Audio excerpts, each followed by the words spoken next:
Olá, meus queridos amigos, sejam muito bem-vindos. Meu nome é Paulo Peixoto, eu sou professor de Constitucional e Direitos Humanos aqui do Damásio para a OAB e concursos e vou acompanhá-los na disciplina de Direito Constitucional nesse curso aí de reta final da Polícia Militar. Então vamos aí adentrar em vários pontos do direito constitucional para te ajudar aí a ser bem-sucedido nessa prova, a ser aprovado aí, que eu tenho certeza que vai dar tudo certo.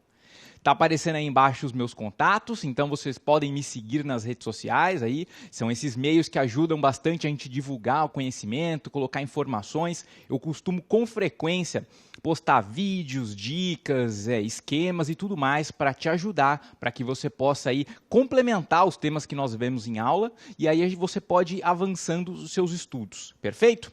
Nesses dois primeiros encontros aqui que nós temos, nessas duas primeiras aulas, nós vamos adentrar ao tema dos direitos e garantias fundamentais previstos na nossa Constituição. Então, é um tema bastante importante aí, né? É um tema que costuma cair muito na sua prova, de constitucional especificamente, né? Direitos e garantias fundamentais.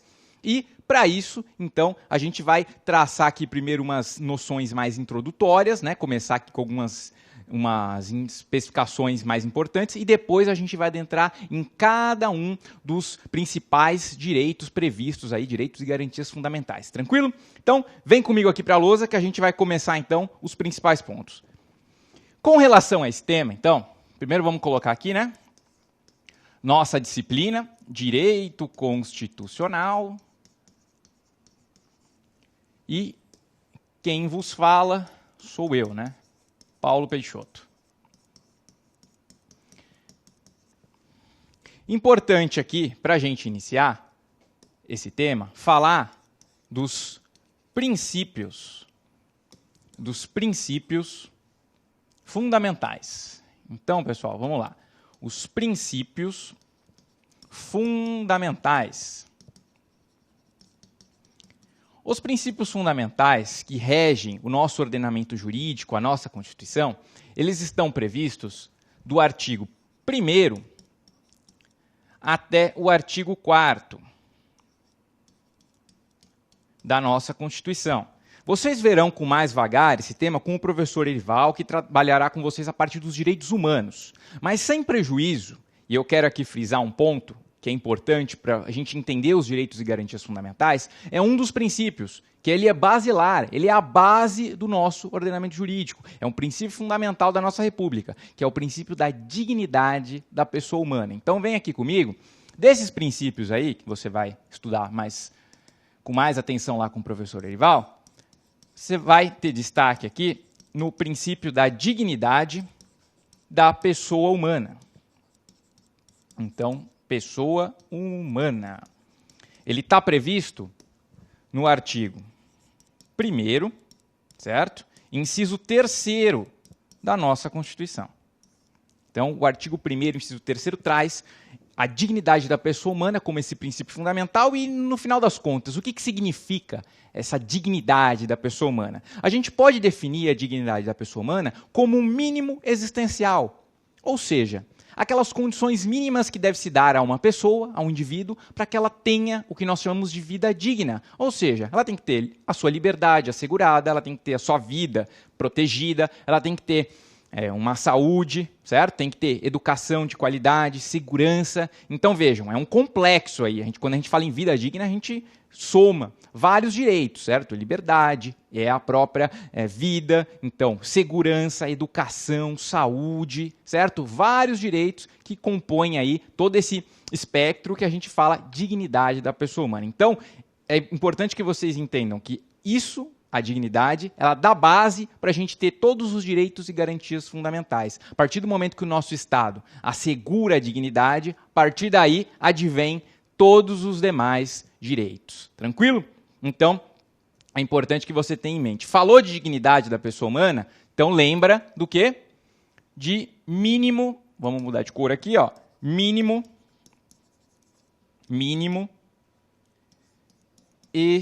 existencial. É o mínimo que a pessoa, o indivíduo, precisa para poder ter uma vida digna. Uma vida digna. Tranquilo? Então, essa é a primeira é o primeiro conceito aí que eu trago para vocês. Agora, tendo isso em mente, que da dignidade advém os demais direitos, a gente chega aí ao nosso tema desses 2 primeiros encontros, que é justamente direitos e garantias fundamentais. E pense em uma coisa, quando a gente fala direitos e garantias fundamentais, as 2 palavras, direitos e garantias, não significam a mesma coisa. A gente faz uma distinção, a própria doutrina distingue uma coisa da outra. E o que significa direito e o que significa garantia? Então, vem cá comigo, vamos fazer essa diferenciação. É importante você ter esses conhecimentos mais conceituais, essa questão um pouco mais teórica, para a partir daí você conseguir responder as questões. Quando a gente fala em direitos, vamos colocar aqui, ó, direitos de um lado e garantias do outro. Certo? Direitos e garantias. Quando a gente fala em direitos, você pensa bens e vantagens. Então a gente pode definir como bens barra vantagens que a nossa Constituição assegura. Exemplo, a vida, certo? A liberdade, a propriedade, a segurança. Então, são exemplos de direitos, ou seja, são bens, vantagens, são disposições que tem na Constituição que a gente fala de caráter declaratório. O constituinte, aquele que fez a Constituição, quando ele cria lá a norma, ele escreve, ele diz, olha, o indivíduo, a pessoa tem direito à vida, à liberdade. E a partir daí, então, está definido esse direito, certo? O direito, então, tem a ver com bens e vantagens definidos na nossa Constituição. Tranquilo? E a garantia? O que é a garantia? A garantia a gente pode definir como um meio, certo, de proteger um direito. Olha só, a garantia, então, como o próprio nome diz, né, a garantia, eu vou garantir o quê? Estou garantindo um... Se eu tenho um direito que foi ameaçado, que foi violado, eu tenho uma medida judicial que posso utilizar para proteger esse direito, para que eu possa, então, resguardá-lo. Então, colocamos aqui, direitos temos como bens e vantagens, e garantias como meios jurídicos para proteger direitos.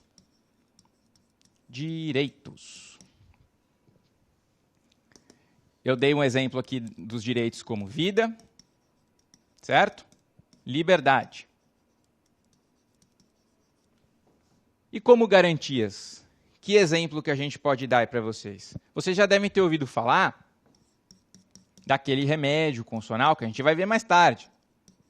O habeas corpus. Bastante falado aí recentemente. O habeas corpus. Então, é um meio que serve para o quê? Para proteger a liberdade. Nós temos outros também. Vocês já devem ter ouvido falar em mandado de segurança. Só para exemplificar uma outra modalidade, aí, um outro meio de proteção a um direito. Tranquilo? Então temos aí direitos e garantias. Fica essa distinção aí. Quando você ouvir falar de direitos, você pensa bens e vantagens. Você ouvir falar de garantias, opa, peraí, é algo para eu proteger um direito. Eu preciso, em razão de uma situação, o meu direito está sendo lesionado, está na ameaça de ser lesionado, ou já foi, certo? Então eu me valho aí de uma garantia, desse meio para proteger, então, e me garantir que o meu direito seja resguardado, seja protegido. Certo? Feita essa distinção, professor, tá, beleza, entendi essa questão, o que é direito, o que é garantia. Mas se eu quiser conceituar direitos e garantias fundamentais, o que eu posso... Como é que você tem um conceito para a gente? Claro que eu tenho. Então, vem comigo aqui. Você, para preencher seu caderno aí, se você estiver anotando, coloca aí, conceito. Conceito. Você pode definir um direito e garantia fundamental como direitos inerentes ao homem, ao homem que foram o quê? Previstos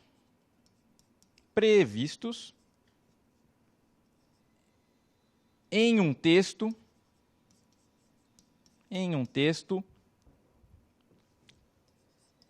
constitucional. Em um texto constitucional. Então, ó, solta o lápis, olha para mim.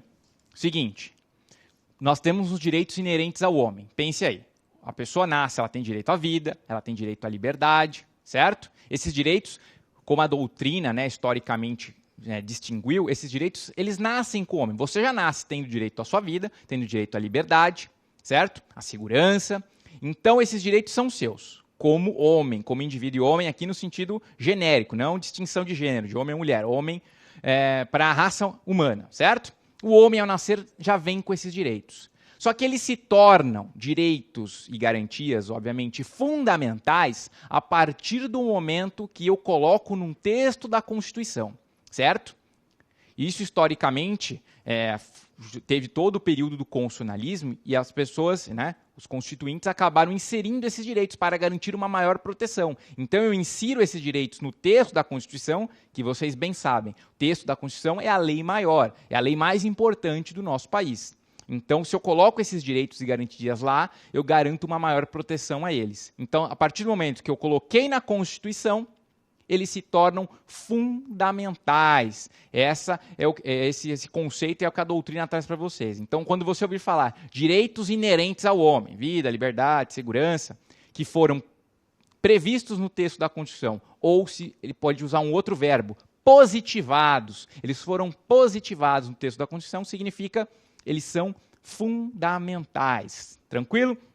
Então, o ponto-chave aqui para você é entender que se eles foram previstos no texto constitucional, eles se tornam o quê? Fundamentais. Justamente aí a justificativa do nosso tema da aula. Eles se tornam fundamentais. Certo? Então tá aí, fizemos essa parte mais introdutória, um pouco mais explicativa aí para você entender a base, para a gente poder adentrar em vários aspectos aí dos direitos que o nosso ordenamento jurídico traz, certo? E mais do que isso, tem um detalhe que é importante a gente frisar aqui, para você que está aí nos acompanhando. Esses direitos e garantias fundamentais, eles são também individuais e coletivos. Nós temos os direitos e garantias individuais e coletivos. Há também os direitos fundamentais de caráter social, mas esses a gente não vai enfrentar, né, nessas aulas. A gente vai apenas focar nos direitos e garantias individuais e coletivos. Quando eu digo individual, entenda, uma pessoa, um indivíduo. Quando eu digo coletivo, eu quero dizer um grupo. Então, por exemplo, é assegurado o direito de associação. A associação, ou seja, a associação dos amigos do bairro, a associação dos policiais militares, a associação dos delegados. Essa agremiação, essa junção de pessoas é um direito a ser exercido de forma coletiva. Eu não consigo ter uma associação com uma pessoa, eu tenho que ter uma congregação. Várias pessoas unidas formam uma associação e aí eles exercem o direito de associação. Então vejam, e da mesma forma que eu tenho o direito, por exemplo, à liberdade. Eu tenho o direito à intimidade, de estar lá na minha casa tranquilo assistindo televisão e ninguém me incomodar, certo? A minha intimidade, a minha privacidade é um direito que eu exerço de forma individual, tranquilo? Mas só para não ficar pairando aí a ideia, vamos anotar aqui, pessoal. Então, os direitos, como eu disse a vocês, eles têm esses dois aspectos. Eles podem ser direitos e garantias, né? Aqui direitos / garantias, que podem assumir um aspecto individual, certo? Ou coletivo. Individual ou coletivo. Como eu mencionei aí para vocês. Exerço de forma sozinha, certo? Eu apenas, ou exerço em grupo. esses direitos e garantias individuais e coletivos, todos eles nós vamos encontrar aqui no principal artigo da nossa Constituição, que é o artigo 5º. Então, esse é o principal artigo da nossa Constituição, nesse aspecto, óbvio, que o artigo 5º da Constituição traz justamente esses direitos e garantias individuais e coletivos. Aliás, até, abrindo um parênteses aqui, esse é o maior artigo da nossa Constituição. Ele tem 78 incisos, ou seja, muitas especificações a respeito desses direitos, do que é garantido a cada cidadão brasileiro, não só, às vezes até os estrangeiros também, não é só brasileiros. Os direitos aqui não é só para só quem nasceu no Brasil pode ter esses direitos, não. Alguns direitos se estendem aí a estrangeiros também, né? Por exemplo, a vida. Não é possível que você valha só a vida dos nacionais, não. Vale também para a vida dos estrangeiros, de qualquer pessoa que esteja aqui no nosso país, certo? Então tá aí, anota esse artigo 5º, depois eu vou disponibilizar um material para vocês com todos aqueles que a gente vai tratar aqui em aula. Mas é importante você já separar, se você quiser, você põe no Google ou mesmo procura, se você tiver em casa, você pode também, eu vou até pegar aqui para mostrar para vocês, nós temos aqui o VADMEC, um especial do curso aqui para OAB e concursos, tá? Então, se você quiser adquirir, né, tiver na sua preparação aí para concursos, importante você ter uma legislação atualizada, né, de preferência, para que você possa acompanhar. O texto da Constituição está aqui, mas sem prejuízo, você consegue aí na própria internet achar a Constituição, até tem aquelas versões mais simples, de bolso, você acha facilmente, para você poder estudar. Porque o importante, aí aqui é a dica para o concurso, pessoal, o importante é você ler com atenção os dispositivos, tá? Você tem que ler, e não só uma vez, li uma vez, acabou. Não, você tem que fazer uma leitura, fez uma leitura, determinado período você leu, depois de um tempo você retoma, você tem que fazer uma revisão. Não é só ler uma vez e esqueceu, não, você tem que ler, reler, para ir fixando o tema. A sua preparação consiste não só em aprender, captar a informação, você tem que, além de captar, trabalhar com ela, estar em constante contato com ela para que você possa rever. Nosso cérebro, se passar muito tempo sem ter contato com aquilo, a gente esquece. Então, a gente tem que ter essa revisão. A revisão é de suma importância. Tranquilo? Então, tá aí essa parte mais introdutória. E aí a gente vai adentrar agora, de fato, ao artigo 5º, certo? Quando a gente lê o artigo 5º da Constituição, ele é dividido da seguinte forma. Ele tem um caput, você já deve ter ouvido falar dessa expressão. Caput significa, uma expressão latina, que significa cabeça. É a parte principal do artigo.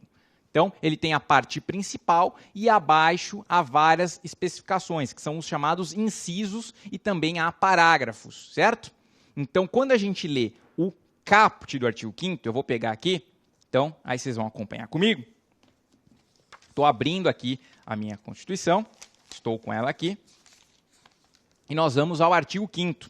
Olha só o que ele diz logo de cara, abrindo aí essa parte dos direitos e garantias fundamentais. Ele diz que todos são iguais perante a lei, sem distinção de qualquer natureza, garantindo-se aos brasileiros e aos estrangeiros residentes no país a inviolabilidade. Olha só, o importante é essa parte final aqui, olha o que ele traz. A inviolabilidade do direito à vida, liberdade, a igualdade, a segurança e a propriedade nos seguintes termos.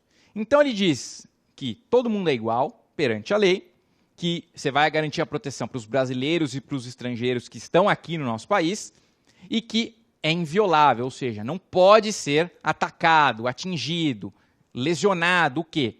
Vida, liberdade, igualdade, segurança e propriedade. Então, esses direitos que ele mencionou aqui, que eu vou colocar daqui a pouquinho na lousa, são a base, certo? Eles são a base. Vida, liberdade, igualdade, segurança e propriedade são a base. A partir deles, todos os incisos que nós vamos, se você ler daí para baixo, do artigo 5º, são o quê? Um reflexo desses direitos que foram previstos no caput, ou, se quiser, na cabeça desse artigo, na parte importante, mais destaque desse artigo, certo? Então, vem comigo aqui que nós vamos colocar esses direitos para você não se perder. Então, o artigo 5º, até vai mudar de página aqui para ficar mais fácil. Então, temos lá, vou pôr aqui em cima de novo, né? Artigo 5º, você que está acompanhando aí com a gente. E o caput, é assim que escreve, ó, caput. Certo?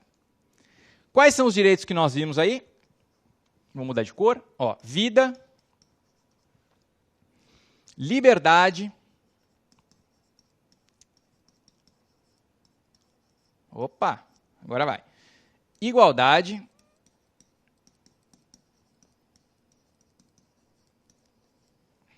segurança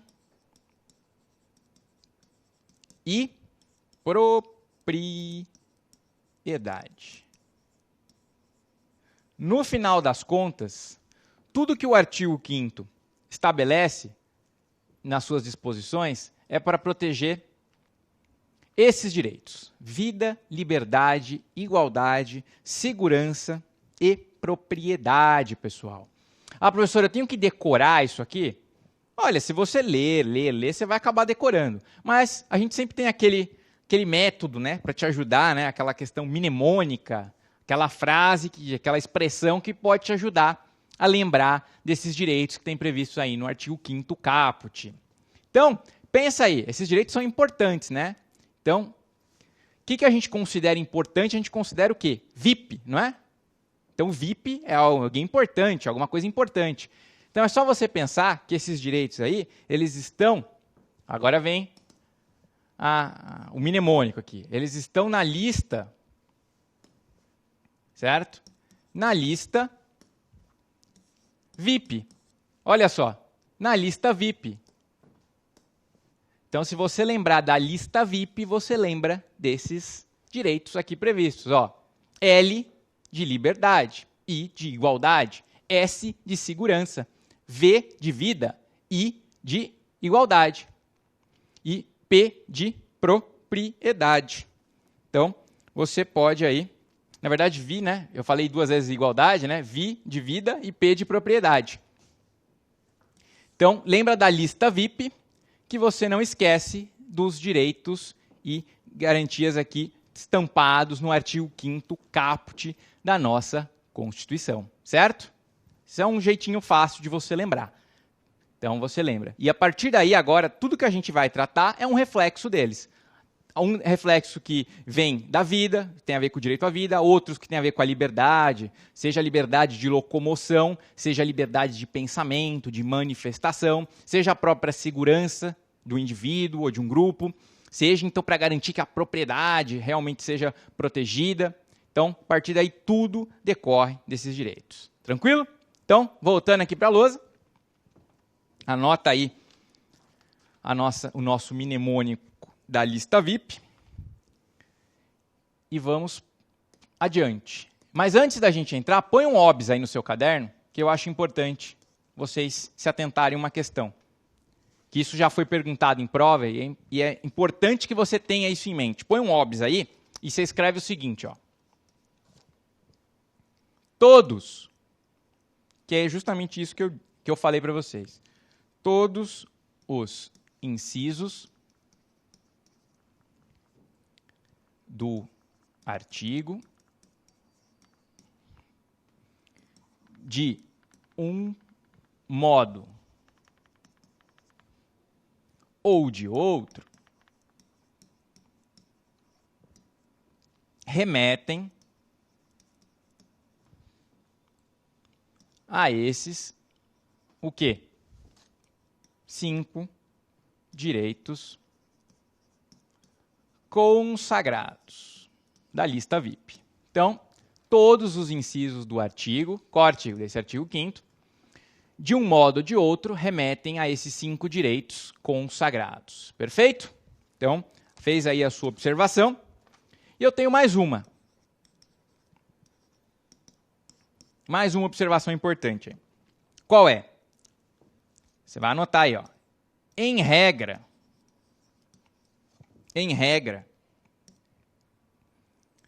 os direitos e garantias são o quê? Troca de cor. são relativos. Professor, o que significa isso? Já vou te explicar. Você vai anotar aí, entre parênteses, o princípio da convivência entre liberdades. Nossa, professor, falou difícil aqui. Calma que a gente vai tornar fácil aqui. Princípio da convivência entre liberdades. Você anotou aí que eles são relativos? Então, presta atenção. Eles estão previstos lá na Constituição, certo? Se eu disser a vocês, olha, é assegurado o direito de propriedade, o que você entende? Ah, eu tenho direito a, por exemplo, comprar um imóvel, certo? Eu tenho um apartamento, eu tenho uma casa, é meu. Fui lá, comprei, paguei, é meu, minha propriedade. Ótimo. Só que aí eu pergunto a vocês, se você comprar um terreno, vamos pensar aí num terreno, e deixar lá abandonado, esse seu terreno aí vai ser garantido para você eternamente? Vai continuar sendo seu, de sua família? Cuidado aí com a sua resposta, hein? Então, pensa bem. Vejam que se você abandonar lá, não fizer nada, largar lá jogado, pode ser que você perca esse terreno. Sim, porque existe algo, inclusive também é um direito assegurado, chamado função social da propriedade. Como assim, professor? Função social significa o quê? Você tem a sua propriedade, mas você tem que dar uma função social a ela. Ela tem que ser utilizada de forma que que ajude, de certa forma, a sociedade. Então, se você tem um terreno que comprou e está lá abandonado simplesmente por uma questão de especulação imobiliária, eu vou deixar lá quando valorizar, e está lá, está proliferando doenças naquele, imagina ele que está o lixo sendo jogado lá, proliferando certas doenças, certo? Veja bem, é possível que, se você não der essa função social, a própria prefeitura pode te notificar a que você dê aí alguma destinação para o seu imóvel, pode aumentar o seu IPTU, porque você não está dando a devida finalidade ao seu imóvel, e, em último caso, é capaz ainda de te desapropriar. Você pode perder o imóvel por desapropriação, porque você abandonou lá, você não exerceu a função social.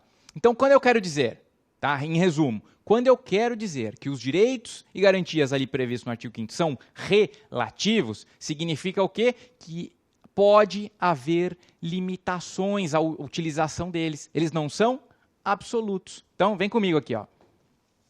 Significa que pode haver o quê? Limitação.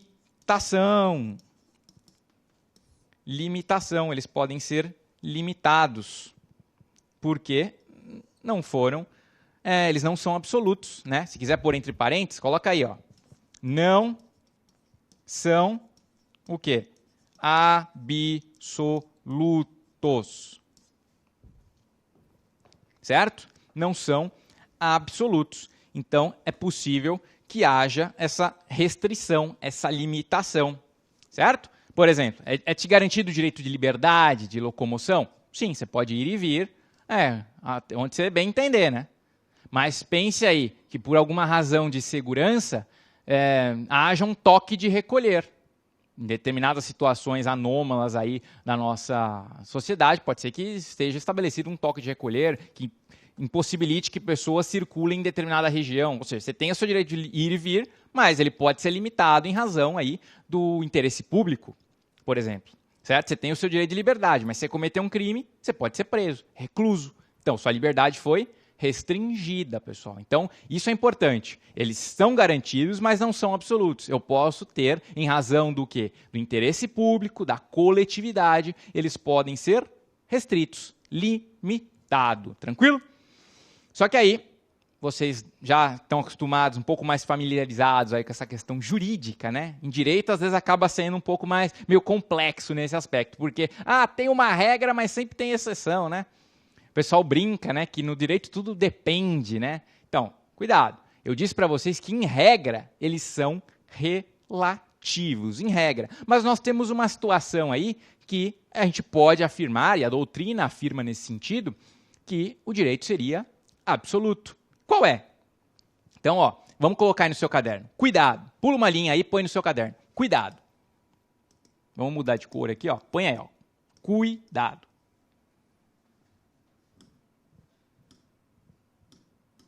Vamos lá. Cuidado.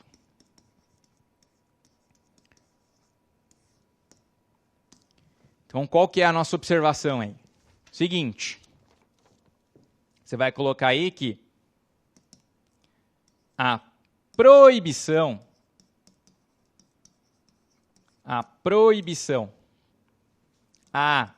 com crase, hein? A tortura é considerada o quê? Absoluta.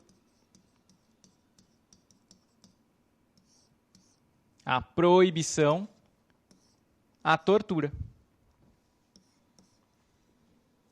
Então quer dizer que não pode ter tortura no nosso país? Exatamente. Exatamente é isso que eu quero dizer. Significa que o nosso Constituinte, quando ele fez a Constituição, ele estabeleceu lá todos os direitos e garantias fundamentais, ele colocou, olha, é vedada a tortura. Significa o quê? Que eu não posso praticar atos de tortura, seja física, seja psicológica, certo? Isso é vedado, não só no nosso ordenamento jurídico, mas vocês vão assistir nas aulas de direitos humanos também, internacionalmente. Existem tratados internacionais que vedam, de qualquer modo, a tortura. Então eu não posso dizer, mas será que há uma limitação aí o direito de vedação à tortura? Não, não tenho como. Mas e se for praticado? Uma coisa é o que pode acontecer na prática, pessoal. Mas ali aconteceu uma situação, houve um... Bom, ali na prática, se for pensar na prática, tudo pode acontecer. Mas na teoria, no nosso ordenamento jurídico, a gente pode dizer que não se admite de forma alguma a prática da tortura. Tranquilo? Então, guarda aí, coloca um cuidado, um asterisco aí no seu caderno, para que não perca essa informação. Então, vamos seguir agora, pessoal. Então, você pula uma linha aí, certo? Pula mais uma linha. E vamos agora, sim, adentrar aos incisos do artigo 5º. Vamos aí passar por vários temas, vamos falar de várias coisas aqui envolvendo um desses direitos aí, desses 5 direitos que a gente trouxe para vocês. Então, o primeiro deles, você pode colocar aí, ó, pula uma linha, vou pular aqui também. Olha só. É a igualdade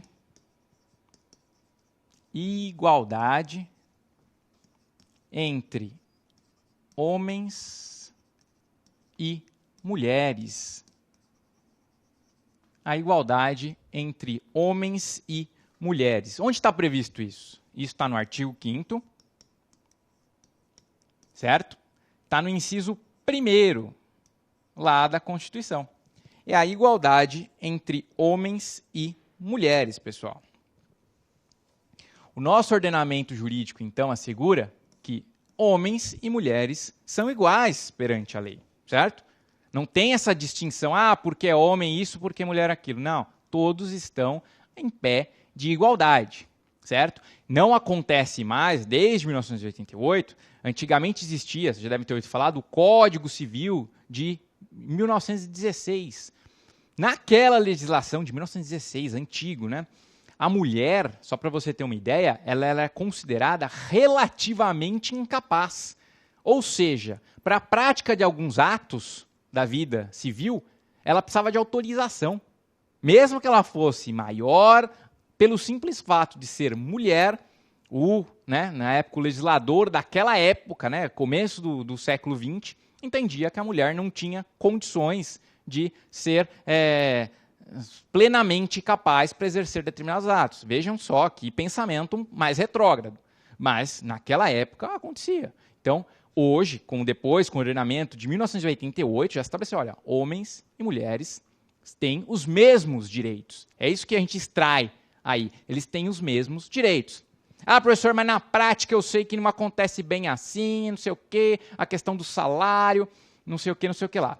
É o que eu disse. Na prática é uma coisa. Na teoria, está lá estabelecido. Nossa lei, nossa legislação maior estabelece. E tem que ser respeitado. Se na prática houve um desvio, nós temos que combatê-lo. Nós temos que, olha, peraí, a situação aqui está equivocada. Homens e mulheres estão no mesmo patamar, certo?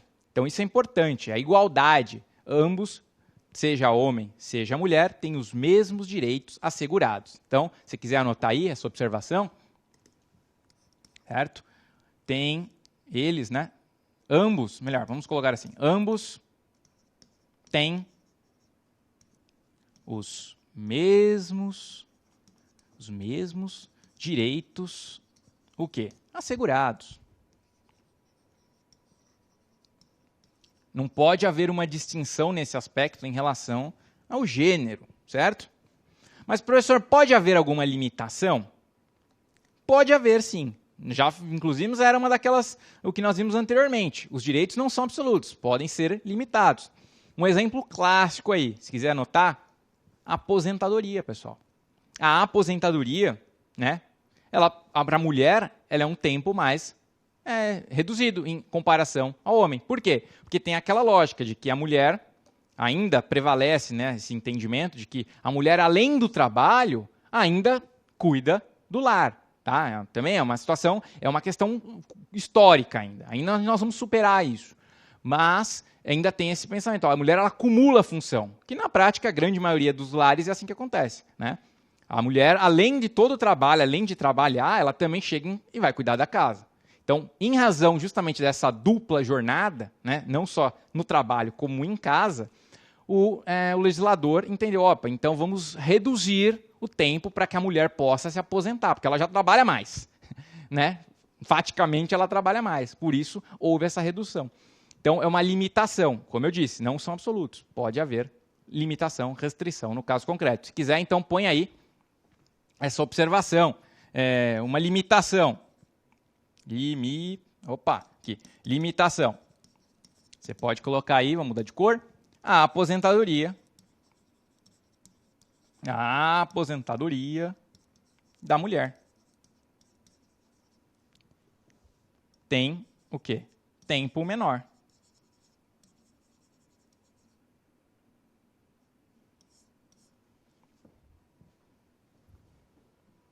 Certo?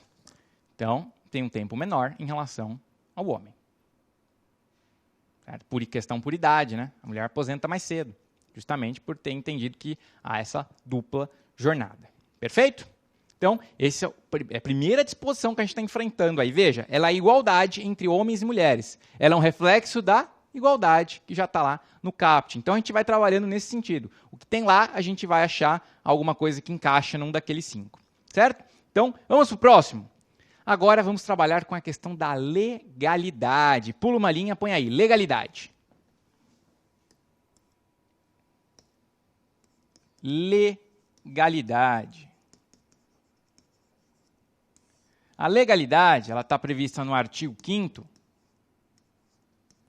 certo? Inciso 2º agora. No 2º. Quando a gente fala de legalidade, o que a nossa disposição constitucional quer dizer? Ela diz no seguinte sentido, pessoal, que ninguém, olha só, hein, ninguém será obrigado a fazer ou não fazer algo, a não ser que em virtude de lei, em razão da lei. Então, eu não vou fazer nada se a lei não disser que eu posso fazer, certo? Então, aquilo que não é proibido é permitido. Essa é o que a gente extrai aí desse princípio, que a gente pode até chamar, né, um princípio da legalidade. Então, se quiser, anota aí, ó, ninguém, vamos lá, ninguém o quê? Ninguém será obrigado a fazer / não fazer algo, né, ou alguma coisa que seja, senão em virtude de lei. Tudo isso implica naquilo que nós chamamos no Estado de Direito, pessoal. Quando você ouvir falar nessa expressão Estado de Direito, significa o quê? Que o nosso Estado brasileiro ele é pautado na lei, certo? Na legalidade. Então, a gente parte do que a lei dispõe. A lei traz uma disposição, a partir daí a gente vai analisar. Tudo é feito de acordo com o que a lei dispõe. Ninguém faz nada de forma arbitrária, ninguém pode fazer nada senão se a lei ali não estiver dando um respaldo, não tiver uma previsão legal, certo? Então, é isso que a gente fala de Estado de direito. Aquilo que, se você quiser resumir, aquilo que não é proibido é permitido. Se a lei não proíbe, eu posso fazer, certo? Isso decorre da própria autonomia da vontade. Se você quiser anotar aí, ó, a autonomia da vontade decorre disso. Aquilo que a lei não proíbe, eu posso fazer. É permitido, certo? Então vamos colocar isso na lousa para fixar esse conceito. O Estado de Direito, ele decorre do quê? Da existência de lei, certo? E lei aqui entenda, lei no sentido que vem do Congresso Nacional, certo? Que vem do Congresso Nacional. Então, eu dizia a vocês sobre a autonomia da vontade. Significa o quê? O que não é proibido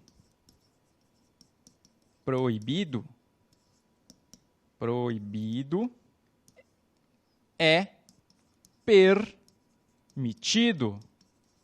O que não é proibido é permitido. Certo, pessoal? Então, é importante aí vocês anotarem essa distinção. Por quê? Porque essa é para a autonomia privada, para o indivíduo, para a pessoa. Porque quando a gente fala, por exemplo, de administração pública, inverte a situação. A administração pública ela só pode fazer aquilo que a lei diz que ela pode fazer. Ela não pode, não tem essa história na administração pública do que não é proibido, é permitido. Na administração pública, ela só faz, por isso aí vocês serão futuros agentes, né, públicos, né, servidores públicos, tem que ficar atentos, porque na administração pública só pode fazer o que a lei estritamente disse que pode. Você não pode, peraí, isso aqui não está proibido, então eu posso fazer. Não. Se não está expresso na lei, não pode fazer. Essa é uma distinção clara entre a autonomia da vontade do indivíduo e da administração pública. Então, a gente pode colocar isso aqui, ó, a autonomia da vontade de um lado, certo? Vou mudar de tela aqui. E do outro, nós temos a administração pública. Para a administração pública, o quê? Só é permitido o que estiver disposto em lei. O que estiver disposto em lei. Então, para a administração só é permitido o que estiver disposto em lei. Para o indivíduo, para a autonomia privada, autonomia da vontade, aquilo que não é proibido, eu posso fazer. Então, veja que, pelo próprio nome autonomia, eu tenho uma margem muito maior. Já a administração pública, o servidor público, né, no exercício da sua atividade, ele acaba tendo que seguir exatamente aquela regra, o regramento, o que a lei dispõe. Não pode, peraí, a lei não disse nada, então eu posso fazer. Não, não tem isso. Se a lei não disse, você não faça, porque você está indo além daquilo que foi disposto, você está indo além das suas atribuições, das suas competências. Tranquilo? A gente, antes de encerrar esse primeiro bloco aqui, nós vamos responder, pessoal, só a gente vai fazer uma pequena pausa aqui, terminamos a questão da legalidade, eu vou comentar com vocês aqui algumas questões e depois, no segundo bloco, a gente dá sequência no nosso estudo aqui. Então, vou colocar aqui para vocês, só para a gente fixar aí um pouquinho do nosso conhecimento e trabalhar um pouquinho com questão também, né? É importante. Então, veja só essa primeira questão que a gente traz para vocês aqui. Ó. Questão 1. Sobre direitos e deveres individuais e coletivos, é o tema da nossa aula, hein?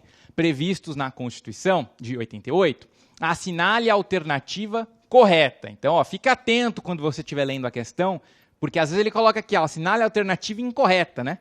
E aí você lê, mas peraí, tá tudo certo. Aí você, opa, tem alguma coisa errada. Certo? Então, ó, ele quer a correta.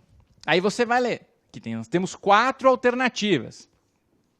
Professor, mas tem coisa aqui que a gente não viu ainda. Tudo bem, mas a gente já vai avançando para poder você já ter contato com questão. Você já está na reta final, então você tem que ir trabalhando bastante com questão, pessoal. Vamos lá. Ó. Item A, na alternativa A, ele fala, é livre a manifestação do pensamento. Até aqui me parece adequado, né? Sendo permitido o anonimato. É permitido que haja anonimato? Então, ó, cuidado, nosso ordenamento não permite o anonimato. Então, essa alternativa aqui, a gente já descartaria. Depois, a alternativa B. É livre a expressão da atividade intelectual, artística, científica e de comunicação, mediante autorização ou licença. Para eu exercer a minha livre expressão, olha só como fica contraditório. É livre a expressão da atividade. Se ela é livre, será que eu preciso de autorização? Preciso de licença? Então, pega justamente nesse último ponto aqui. Mediante autorização ou licença, não precisa. Ela é livre. Então, essa alternativa também a gente descarta. Olha a C. É livre o exercício de qualquer trabalho, ofício ou profissão. Até aqui me parece ok. Você pode fazer qualquer profissão, você pode exercer, sendo vedada, olha só, a exigência de qualificação profissional. Aqui temos um equívoco, porque determinadas profissões você precisa ter uma certa qualificação. Você pode exercer, mas desde que você tenha aquela qualificação adequada, né? Por exemplo, se você quiser ser advogado, você precisa cursar uma faculdade de direito, depois prestar o exame de ordem, certo? Se você quiser ser policial militar, você tem que ter a qualificação, né, certo? Ensino médio, depois passar num concurso. Existem umas certas qualificações que eles exigem. Então, essa alternativa C também excluímos. Aí sobrou, né? Só sobrou essa. É a D, que diz que é assegurado a todos o acesso à informação, ótimo, e resguardado o sigilo da fonte. Isso aqui a gente vê muito em jornalismo, né? O pessoal, o jornalista, olha, eu fiz a matéria aqui, mas eu tenho minha fonte, eu não posso dizer quem é a fonte. Então, de fato, é assegurado o sigilo da fonte, quando necessário ao exercício profissional. Então, nessa questão 1 aqui, sobre os direitos e garantias, vejam que ele trabalha com vários aspectos. A alternativa correta é a alternativa D de dado, assegurado a todos o acesso à informação, sendo resguardado o quê? O sigilo da fonte. Lembra aí do jornalismo, né? Que o jornalista não precisa divulgar quem é a fonte da onde ele conseguiu aquela matéria. Tranquilo? Então, essa é a primeira questão resolvida aí. Vamos para a próxima. Nós vamos resolver 2 questões nesse bloco e 2 no próximo, tá? Olha só, questão 2 agora. Sobre os direitos e garantias fundamentais previstos no artigo 5º da Constituição. Analise as afirmações abaixo. Veja que ele sempre coloca de forma genérica, certo? E aí ele traz 5 afirmações e depois 4 alternativas para você destacar. Olha só, o princípio da igualdade consiste na obrigação de conferir tratamento semelhante a todos os cidadãos. Daí se concluindo não ser possível, por exemplo, a instituição de requisitos diversos para aquisição de direitos entre homens e mulheres. Vamos ver. Vamos ver a segunda. A Constituição assegura o direito de resposta proporcional ao agravo, o qual pode ser cumulado com indenização por dano material, moral ou à imagem. Isso aqui parece correta. Certo? A 1 está estranha nesse final aqui. Ó. Daí, concluindo, não ser possível a instituição de requisitos diversos para aquisição de direitos. Lembra do caso da aposentadoria que eu comentei? Então, essa daqui é possível que seja instituído requisitos diversos. É possível que haja ali, ainda que haja a questão da igualdade entre homens e mulheres, pode ser alguma limitação. Então, essa afirmação 1 aqui não me parece muito correta. Vamos ver a 3. É inviolável a liberdade de consciência e de crença. E aí me parece ok. Sendo assegurado o livre exercício de cultos religiosos e garantido na forma lei a proteção aos locais de culto e suas liturgias. Também, você pode ter a religião que você quiser, certo? E cada um vai ter lá o seu culto, sua liturgia, é protegido pelo nosso ordenamento jurídico. Não tem, a princípio, nenhum equívoco aqui. Vamos ver a 4. É vedada a prestação de assistência religiosa. É vedado. Cuidado com essas expressões. É vedado, nunca, sempre. Isso pode te levar a erro. É vedada a prestação de assistência religiosa nas entidades públicas, civis e militares de internação coletiva, uma vez que a República Federativa do Brasil consiste em Estado laico. Nosso Estado é laico? Sim, ele é laico. Ele não tem uma religião oficial. Mas não significa que, por exemplo, quem está preso, os detentos, não possam ter uma assistência religiosa. Tanto é que existem detentos que se convertem ao islamismo, ao protestantismo, entre outras religiões. Então, falar que é vedado essa assistência religiosa me parece equivocado. E, por fim, a afirmação 5. Ninguém será privado de direitos por motivo de crença religiosa ou de convicção filosófica ou política, salvo se as invocar para eximir-se de obrigação legal a todos imposta e recusar-se a cumprir prestação alternativa fixada em lei. Também essa aqui está correta, pessoal. Ninguém é privado de direitos por motivo de crença religiosa, mas se você não quiser cumprir determinada obrigação, alegando, em razão da minha religião eu não posso fazer isso, né? Por exemplo, serviço obrigatório militar, né, para homens, quando completam 18 anos. Você tem que se alistar, você é obrigado, os homens são obrigados a se alistarem. Aí você vai lá, não, eu não vou me alistar porque minha religião não permite. Então, aí você não pode invocar justamente o seu direito de crença, né, a sua religião, para se eximir de uma obrigação.